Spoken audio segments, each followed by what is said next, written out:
Netflix की one of the most anticipated series the Bads of Bollywood release हो चुकी है और इस एंटिसिपेशन के पीछे सबसे बड़ा नाम है आर्यन खान। सिर्फ इसलिए नहीं कि वो एसआरके का बेटा है, बल्कि असली वजह है इस शो का सब्जेक्ट और आर्यन खान का उसके साथ कनेक्शन। इसका नाम है द बैड्स ऑफ बॉलीवुड, जिसे ऐसा लगता है कि this is a satirical take on the movie mafia prevalent in the industry, जो कि किसी भी आउटसाइडर को जल्दी से इस इंडस्ट्री का हिस्सा बनने नहीं देते। और जब ऐसी कहानी को डायरेक्ट कर रहा है कोई जो कि खुद एक नेपो किड है, इस देश के सबसे बड़े सुपरस्टार शाहरुख खान का बेटा, तो ये सिर्फ कहानी नहीं रह जाती, ये बन जाता है मसाला।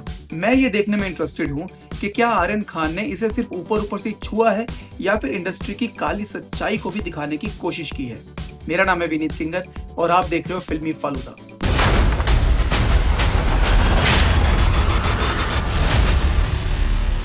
तो कहानी है एक ऐसे आउटसाइडर की जो कि अपनी पहली फिल्म से सबकी नजर में आ जाता है। पहला एपिसोड शुरू होता है एक फिल्म के सेट से, जहां पे एक स्टंट चल रहा है और स्टंटमैन जख्मी हो जाता है। तभी एंट्री होती है आसमान सिंह की, जो कि उस फिल्म का हीरो भी है, और वो बड़े टॉम क्रूज स्टाइल में कहता है कि ये स्टंट मैं खुद करूंगा। And that is how we are introduced to the main hero of the series, Aasman Singh, played by Lakshya. Film release होती है, हिट हो जाती है और आसमान सिंह रातों रात सुपरस्टार बन जाता है। और फिर हम धीरे धीरे बाकी के मेन कैरेक्टर से मिलते हैं। राघव जुएल as Parvez, Aasmaan Singh chaddi buddy, Aanya Singh as Saniya Ahmed, Aasmaan manager, Mona Singh and Vijayant Kohli as Aasmaan middle class parents, Manoj Pahwa as his uncle and a background singer, Manish Chaudhary as Freddy Sodawala, Bobby Deol as Ajay Talwar and सहर बम्बा एज हिज डॉटर करिश्मा।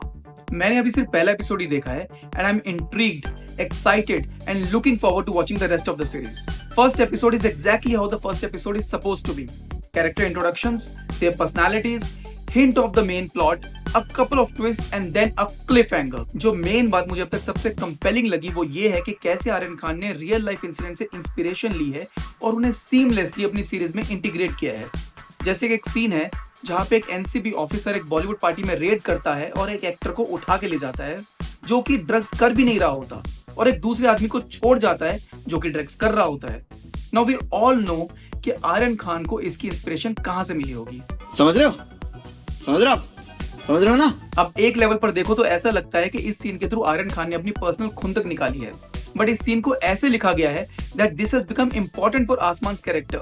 अगर वो एक्टर गिरफ्तार नहीं होता तो आसमान सिंह को न्यूकमर्स राउंड टेबल में जाने का मौका नहीं मिलता, क्योंकि इनिशियली वो इनवाइटेड ही नहीं था।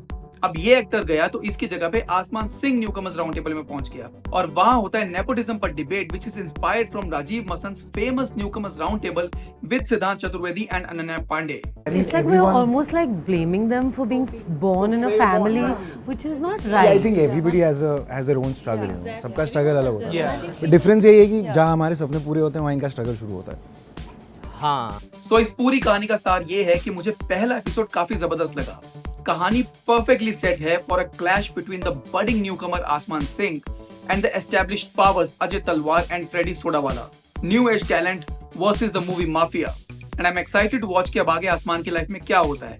There are so many questions getting into the next episode and I really hope कि ये सीरीज कुछ एपिसोड्स के बाद फुस ना हो जाए। इस सीरीज का आगाज तो शानदार हुआ है, लेकिन अंजाम कैसा होगा ये जानने के लिए सब्सक्राइब कर लो। फुल रिव्यू वीडियो जल्दी ही आएगा। See you in the next one.